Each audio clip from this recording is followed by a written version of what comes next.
தற்போதைய அண்மை செய்தி. கோவை மாவட்டம் வால்பாறை அடுத்த வெள்ளமலை சுரங்கப்பாதையில் வெள்ளப்பெருக்கு ஆர்ப்பரித்து கொட்டுகிறது. அண்மை செய்தியாக நாம் பார்த்து கொண்டிருக்கிறோம்.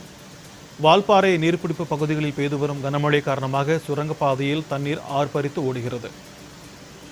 வால்பாறை நீர்பிடிப்பு பகுதிகளில் பெய்து வரும் கனமழை காரணமாக சுரங்கப்பாதையில் ஆர்ப்பரித்து தண்ணீர் ஓடுகிறது. வால்பாறை பகுதிக்கு சுற்றுலா பயணிகள் வருவதை தவிர்க்க வேண்டும் என்று வனத்துறை அறிவுறுத்தல் விடுத்திருக்கிறது. அண்மை செய்தியாக நாம் பார்த்து கொண்டிருக்கிறோம்.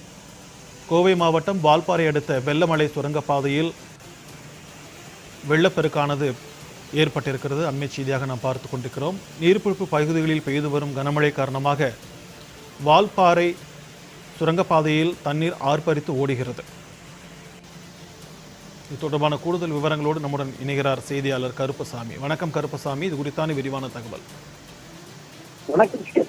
கோவை மாவட்டம் வால்பாறை பகுதியில் தென்மேற்கு பருவமழை தீவிரமடைந்த நிலையில் வால்பாறை பகுதிக்கு கனமழை என ரெட் அலர்ட் விடப்பட்ட நிலையிலும் வால்பாறை பகுதியில் மழை வெளுத்து வாங்குகிறது. இந்நிலையில் அதனை சுற்றியுள்ள ஆறுகளில் நீர்ப்பெருக்கு அதிகரித்து வருகிறது. இந்நிலையில் வெள்ளைமலை உள்ள கடல் சின்னக்கல்லார் பகுதியிலிருந்து சுமார் 8 கிலோமீட்டர் தொலைவில் சுரங்கம் அமைத்து ஆங்கிலேயர் காலத்தில் அமைக்கப்பட்டது. இதனை காண்பதற்காக ஏராளமான சுற்றுலா பயணிகள் வந்து செல்கின்றனர். இருப்பினும் மாவட்ட நிர்வாகம் வால்பாறை பகுதியில் உள்ள அனைத்து சுற்றுலா தலங்களும் மூடப்பட்ட நிலையில் சுற்றுலா பயணிகள் ஏமாற்றத்துடன் செல்கின்றனர்.